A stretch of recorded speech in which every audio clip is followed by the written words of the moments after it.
Bang Mas Kumambang kasebut asmamu Dewi penenggo waktu gede iki masyarakat rogol lan uripku dadi garwamu ing mudal punika. Nah, akhirnya si ibu mertuanya ini dibawa masuk ke dalam toko nih, tokonya ditutup sama si Ali. Nah, untuk hubungan kayak gininya itu kan hanya sebagai syarat untuk ritual pesugihan, malah di sini sih si Ali ini gila banget. Jadi dia itu benar-benar.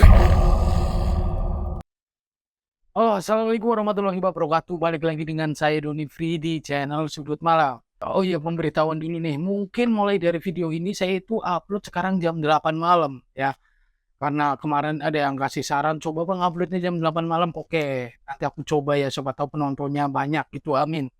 Oh ya, semoga dimanapun kalian berada, subscriber Sudut Malam, semoga diberikan kesehatan, rezeki yang berkah, umur yang panjang, rezeki yang melimpah, amin amin ya robbal alamin.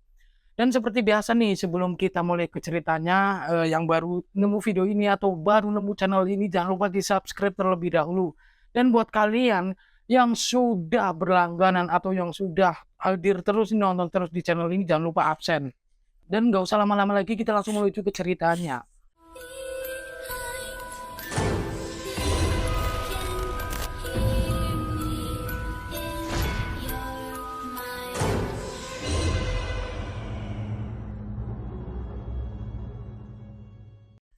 Sebut saja namanya Ali. Ali ini tuh baru menikah 4 tahun yang lalu nih. Dia belum memiliki seorang anak. Sekarang dia itu tinggal bareng sama mertuanya. Istrinya ini sebut saja namanya Halimah. Dan si Ali ini mempunyai sahabat nih namanya Idris. Nah, di sini kekurangannya si Ali itu senang banget nganggur. Jadi dia itu udah nikah tapi dia nganggur nggak kerja. Tapi dia suka banget sabung ayam, judi ayam. Lah di sini jelas saja membuat orang tuanya si Halimah atau mertuanya itu kayak gimana sih, males banget punya menantu kayak gitu, nggak kerja tapi main sabung ayam terus.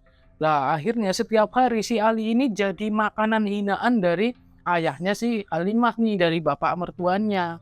Kalau tahu kamu nggak kerja cuman main sabung ayam kayak gini, dulu tuh Halimah nggak bakal aku restuin nikah sama kamu. Ya, jelas saja nih, kata-kata itu tuh membuat sakit hati si Ali. Ali sebenarnya pengen pergi dari rumah itu, tapi istrinya itu nggak mau. Ya udah, akhirnya gimana? Mau tidak mau ya Ali harus menerima itu semua, berarti kan kalau Ali ini tidak mau bekerja. Nah di sini pada saat si Ali ini berangkat ke Sabung Ayam bareng sama si Idris sahabatnya, si Ali ini cerita nih sama si Idris. Kayaknya dia itu pengen ngelakuin pesugihan gitu loh. Nggak tahu siapa yang ngajarin, nggak tahu awalnya gimana, tiba-tiba si Ali ngomong gitu aja ke Idris. Nah, di sini Idris ini punya kenalan. Kenalannya itu ya orang pinter atau dukun nih. Ya, kata temen-temennya si Idris, itu dukun itu bisa buat pesugihan loh. Akhirnya si Ali dan si Idris ini memutuskan mau ke sana nih besok.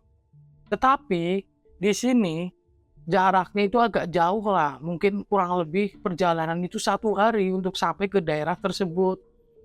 Nah, akhirnya karena si Idris ini tidak punya kendaraan dan si Ali pun sama, akhirnya mereka ini naik bus nih. Mereka berangkat pada keesokan harinya. Padahal itu informasinya belum jelas juga apa yang harus disiapkan dan lain sebagainya. Dengan entengnya si Ali dan si Idris ini berangkat nih, konyol banget. Lah, sesampainya di sana, dia itu langsung ketemu tuh sama si Mbak Dukun tersebut. Dan di situ dia pun ditanya mau apa ke sini. Si Ali ini menjawab dia ini pengen melakukan pesugihan. Nah, di situ baru dijelaskan nih. Ternyata di dukun tersebut, pesugihannya itu ada maharnya. Dia itu si Ali itu harus membayar 10 juta rupiah. Lalu dia juga harus membawa ube rampe dan sesajen yang lengkap banget. Dan untuk melakukan pesugihan ini, si Ali ini hanya membutuhkan waktu sehari semalam nih. Dan akhirnya pada saat itu, Ali dan si Idris ini pulang dengan hampa, dengan zong. Karena mereka itu tidak bawa persyaratannya, boro-boro duit 10 juta. Untuk naik kendaraan aja udah sampai itu udah alhamdulillah nih kalau menurut si Idris. Akhirnya mereka pulang dong. Nah, sesampainya di rumah, si Ali ini bingung nih. Mau cari duit di mana 10 juta, itu duit banyak banget. Sedangkan di sisi lain dia pengen ngelakuin pesugihan itu. Nah, akhirnya di sini si Idris ini dia itu meminjamkan sertifikat tanahnya, sertifikat rumah untuk dilakukan jaminan nih atau buat utang ke bank. Nah, akhirnya si Ali ini berangkat nih ke bank sama si Idris pada hari berikutnya. Dan ternyata utang di bank itu nggak cepet gitu loh. Jadi mereka berdua ini nunggu sampai 2 minggu nih baru cair nih. Nah, setelah cair, jadi mereka berdua ini utang itu 15 juta. Mungkin yang 5 juta itu untuk persiapan makan, perjalanan di sana gitu kan. Lalu setelah udah cair, mereka berdua ini berangkat lagi nih. Dan kali ini mereka itu bawa motor, mereka itu sewa motor. Mereka berangkat kan, sampailah di sana. Dan dia pun memberikan maharnya kepada si dukun tersebut, si Ali ini, dan memberikan Uber rampe, sesajen lengkap, pokoknya udah lengkap banget. Dan ternyata di sini masih ada satu yang kelupaan, yaitu jarit atau selendang. Jadi si Ali ini itu harus membawa selendang nih, selendang berwarna coklat batik gitu loh. Akhirnya pada saat itu juga si Ali ini cari nih, dan pada sore harinya dia balik lagi tuh ke tempat dukun tersebut. Nah, akhirnya setelah itu si Ali ini dijelaskan nih bahwa pesugihannya ini beda dengan yang lainnya. Jadi bukan semata si Ali ini bersemedi bertapa setelah dia selesai melakukan pesugihan itu ada emas atau uang di situ. Itu tidak seperti itu. Jadi pesugihannya modelnya ini nanti setelah si orang ini berhasil melakukan ritualnya, ketika dia akan membuka usaha atau apa, itu nggak ada yang gagal, semuanya itu jadi. Dan si Ali juga harus menyiapkan foto nih. Foto itu adalah foto perempuan yang berada di rumahnya selain istrinya. Nah, di sini si Ali ini membawa foto mertua dan adik iparnya nih, adiknya si Halimah. Itu nggak tahu fotonya buat apaan kan. Lalu fotonya itu diminta sama si dukun tersebut. Lalu dikasih atau ditaruh kan banyak bunga tuh di situ. Bunga macem-macem. Lalu ditaruh situ tuh fotonya sama si dukunnya. Lalu setelah itu si Ali ini diantarkan ke tempat di mana dia itu harus ritual. Jadi tempatnya ini nggak terlalu jauh sih dari rumahnya si dukun tersebut. Intinya itu tempatnya itu batu, gede banget tuh batunya. Dan si Ali tuh harus ritual di bawah batu tersebut atau di depannya gitu loh. Nah, di sini saya juga diberiin sepenggal mantranya nih. Ini sih cuman sepenggal ya, bentar saya nggak hafal. Jadi bunyinya kayak gini nih. Bang Mas Kumambang kasebut asmamu Dewi penenggo watu gede iki masrahke rogo lan uripku dadi garwamu ing mudal punika. Dan di sini masih ada lanjutannya sebenarnya, tapi aku cuman baca sepenggal aja. Nah, itu adalah mantra yang harus diucapkan oleh si Ali nih. Dari semedinya ini atau dari tapannya ini. Jadi tapannya ini dimulai keesokan harinya nih, pagi sampai malam hari gitu loh. Berarti 1 hari 1 malam. Nah, di situ jaritnya ini atau selendang ini itu digantikan untuk menjadi pakaiannya si Ali. Jadi di situ si Ali ini benar-benar telanjang bulat, hanya menutupi alat vitalnya dari perut ke bawah itu menggunakan jarit tersebut nih. Lah, singkat cerita akhirnya ritual ini selesai nih. Si Ali pun dijemput sama si mbah dukunnya sama si Idris juga nih. Mereka pun kembali ke rumah si mbah dukun. Nah, di situ si Ali ini disuruh untuk meminum kuning telur, makan ya, berarti makan. Nah, di sini dukunnya juga memberi penjelasan nih sama si Ali bahwasannya foto ini atau foto mertua dan adiknya inilah yang akan menjadi mediasi atau mediator. Dan nantinya pesugihannya itu bukan hanya ritual seperti itu, tapi masih ada satu ritual lagi. Ritualnya itu nanti ada makhluk yang merasuki di antara mereka berdua ini. Kalau nggak adik iparnya berarti mertuanya si Ali ini. Pokoknya di antara mereka berdua jika ada yang dirasuki, itu harus disetujui oleh si Ali. Nah, di sini itu jangan sampai ketahuan orang lain menurutnya si Mbak Dukun. Jadi misal nih ibu mertuanya itu kesurupan atau kerasukan sama si makhluk itu, ibu mertuanya itu akan mendatangi si Ali, bukan Ali yang nyamperin gitu loh. Ibu mertuanya yang mendatangi, dan persetubuhan itu harus dilakukan sebulan sekali di hari Kemis Wage. Nah, di sini Ali keberatan juga ya, bingung juga. Nanti kalau ketahuan gimana nih, bahaya banget ini, pertaruhannya sampai rumah tangga nih, bisa hancur rumah tangganya dia. Tetapi dia juga kembali mikir, masa iya sih aku dingin-dinginnya nih tapa ritual 1 hari 1 malam malah nggak jadi sih ngelakuin pesugihan. Lagian aku juga udah hutang bank nih 15 juta. Siapa yang mau bayar kalau aku nggak jadi ngelakuin pesugihan ini? Akhirnya ya udahlah, si Ali pun menuruti nih. Nah, lalu setelah itu fotonya ini yang kemarin ditaruh di tumpukan bunga itu diambil fotonya sama si Mbak Dukun. Lalu setelah itu tuh fotonya diasepin tuh di atas bakaran kemenyan, diasepin tuh kedua foto tersebut tuh. Nah, setelah itu dimasukkan ke dalam air. Lalu airnya itu diminum oleh si Ali. Dan ritual ini selesai. Setelah ritual ini selesai, Ali akhirnya ini pulang lagi ke rumahnya bersama si Idris. Nah, di sini dia tuh udah tenang pasti jadi kaya nih, pasti kaya nih. Dia itu sudah memikirkan nih apa usaha yang mau dibikin sama dia. Nah, tetapi di sini juga usaha membutuhkan modal lagi. Dia mencari modal dari mana lagi nih, bingung lagi dia. Akhirnya dia pun meminjam sertifikat rumah milik temannya lagi nih. Dia itu hutang 20 juta nih, masih sedikit pada saat itu.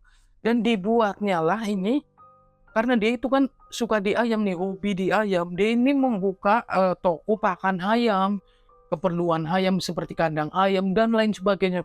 Pokoknya itu semua hal tentang ayam di situ. Lah setelah buka, ini masih sepi, satu hari itu nggak ngelayanin, sampai berapa hari itu benar-benar sepi banget. Dan singkat cerita, datanglah nih Kamis Wage nih. Hari yang dimana ditunggu-tunggu oleh si Aldi tentunya. Dan pada saat siang hari, itu sekitar jam tengah 3 nih. Mertuanya itu benar-benar menghampiri Ali ke tokonya. Dan di sini si Ali itu keinget dengan apa yang dikatakan oleh Mbak Dukunnya. Nanti pokoknya di antara adik ipar atau mertua kamu, jika di Kamis Wage tersebut ada yang mendatangi kamu, maka itulah berarti makhluk itu sudah merasuki orang tersebut. Dan akhirnya si ibu mertuanya ini dibawa masuk ke dalam toko nih. Tokonya ditutup sama si Ali. Nah, untuk hubungan kayak gininya itu kan hanya sebagai syarat untuk ritual pesugihan. Malah di sini si Ali ini gila banget. Jadi dia itu benar-benar brutal loh. Hawa nafsunya itu benar-benar, aduh. Padahal itu ibu mertuanya, dia itu nggak inget itu atau gimana. Dia itu benar-benar puas ngelakuin itu, benar-benar nafsunya dikeluarin semua tuh. Dan setelah itulah persetubuhan itu selesai, tokonya dibuka, ibunya pulang tuh. Baru saja ibunya pulang dari tokonya si Ali, itu bener banget tokonya jadi rame banget sumpah. Dan satu hari itu full sampai malam, ini isinya orang beli semua. Di sini si Ali ini baru merasakan, wah ternyata mantep nih pesugihan ini. Dan setelah hari itu tokonya tetap masih rame terus loh, rame terus. Di sini akhirnya si Ali ini memanggil si Idris sahabatnya buat bantuin dia di toko nih. Dan itu benar-benar cepet banget, 1 bulan itu dia itu modalnya itu udah balik lagi, bahkan lebih tuh dari modal uang yang didapetin sama si Ali ini. Akhirnya setelah itu pun si Ali ini kembali belanja nih, kembali belanja di bulan kedua. Dan di bulan kedua pada saat di pas Kamis Wage itu, dia itu belum berangkat ke warung nih, dia masih di rumah. Tiba-tiba ibunya menghampiri dirinya ke kamarnya. Dan di sini untungnya saja si Halimah dan bapaknya ini udah keluar, udah pergi semua, nggak tahu pada kemana di depan. Di sini hanya ada Ali dan mertuanya. Dan di sini si Ali kembali lagi melakukan hubungan seperti ini dengan mertuanya. Nah setelah itu akhirnya Ali berangkat nih ke toko. Dan sebelum dia sampai di toko, sebelum dia membuka toko itu udah banget orang antri mau beli pakan ayam. Ini kulakan baru loh di bulan yang kedua ini. Dan itu ludes bener-bener, tokonya itu rame banget. Si Idris ini sampai kecapean bantuinnya gitu loh. Dan di bulan ketiga akhirnya si Ali ini kembali membuka usaha lagi nih. Dia itu membuka toko sembako, toko kelontong nih. Nah, yang di situ yang ngejagain itu si Halimah. Dan di sini mulai Ali itu udah kelihatan bersinar gitu loh. Dia itu beli motor baru, waduh pokoknya keren banget lah. Dan di sini bapaknya si Halimah pun udah nggak ngehina-hina si Ali lagi nih. Ya namanya kalau orang punya uang pasti itu dihargain dimanapun itu. Sama halnya seperti si Ali sekarang. Dan dari bulan ke bulan itu benar-benar tambah usahanya tambah naik lagi. Dan di bulan ketujuh nih, di bulan ketujuh pada saat miswage itu di bulan ketujuh, ternyata sekarang yang menghampiri si Ali ini adalah adik iparnya nih. Adik iparnya si Ali ini itu masih sekolah kelas 3 SMA nih. Dan itu juga siang hari tuh. Lah di sini adiknya si Halimah ini menghampiri si Ali, masuk ke dalam kamarnya. Dia pun melakukan hubungan itu lagi nih, lakuin sama si adiknya si Halimah. Lah tiba-tiba saja pada saat dia sedang melakukan hubungan itu, belum selesai dia melakukan hubungan, tiba-tiba pintu kamarnya ini terbuka. Dan ternyata orang yang membuka pintu itu adalah Halimah, istri dari si Ali. Halimah ini pun menjerit nih, dia nangis nih. Dia itu kayak nggak percaya banget, masa iya sih Mas Ali ngelakuin hal itu sama adik kandung aku sendiri. Ibunya dan bapaknya nih karena mendengar teriakan akhirnya nyamperin tuh ke kamarnya si Halimah. Dan di situ benar-benar si Ali ini masih telanjang dan adiknya Halimah ini pun masih telanjang. Karena posisinya adiknya Halimah itu kan kayak kerasukan, jadi dia itu cuma diem, kayak nggak ada rasa takut dan lain sebagainya. Jadi setiap kali si Ali ini berhubungan dengan ibu mertuanya atau dengan adiknya, mereka berdua ini, ibu mertua dan adiknya itu cuma diem kayak gini loh. Benar-benar nggak ngelakuin apa-apa. Di situ yang beraktivitas hanya si Ali. Nah di sini sama nih adiknya si Halimah ini cuma diem melongo. Dan hingga pada beberapa saat kemudian tiba-tiba adiknya Halimah ini pun kaget. Kok telanjang bulat kayak gitu loh. Dia pun akhirnya langsung mengambil selimut nih, ditutupin tubuhnya. Tetapi di situ sudah ribut nih keluarga itu. Si Ali ini udah dimarah-marahin pokoknya sama ibu mertuanya, sama bapak mertuanya, sama si Halimah juga. Dan pada saat sore itu juga si Ali ini diusir dari rumah itu. 1 minggu kemudian akhirnya toko kelontong dari si Ali ini tutup nih. Si Halimah ini udah pulang nih, nggak mau lagi ngejagain toko tersebut, udah najis banget sama suaminya. Tetapi di sisi lain toko ayamnya ini, perlengkapan ayam dan lain sebagainya itu masih ramai banget. Padahal 2 minggu yang lalu si Ali ini baru beli mobil loh. Sekarang malah ada tragedi seperti itu. Dan dia cerita nih sama si Idris, wah gimana ya, aku tahuan nih dan lain sebagainya. Lalu si Idris, udahlah tenang. Dan di sore harinya si Ali dan Idris ini melunasi hutang di bank. Berarti si Ali ini ada 2 pinjaman nih di bank, dia tutup semuanya tuh. Setelah itu akhirnya si Idris ini membantu Ali mencari rumah. Dia itu membeli rumah akhirnya nih, membeli sendiri. Nah di sini kabarnya si Ali ini pun tersiar nih di kampungnya, bahwasannya si Ali ini di kabar itu si Ali ini memperkosa adiknya si Halimah gitu loh. Padahal kan enggak memperkosa sih sebenarnya. Nah di sini Ali mulai malu nih, dia keluar rumah aja malu, dia nggak mau keluar rumah. Dan tokonya itu pun full itu yang ngurusin si Idris nih, keuangan dan lain sebagainya itu Idris. Nah tokonya juga masih stabil pada saat itu, masih ramai terus, jalan terus, pokoknya ramai terus. Dan hingga pada akhirnya di bulan berikutnya di Kamis Wage ini Ali sudah nggak lagi berhubungan nih.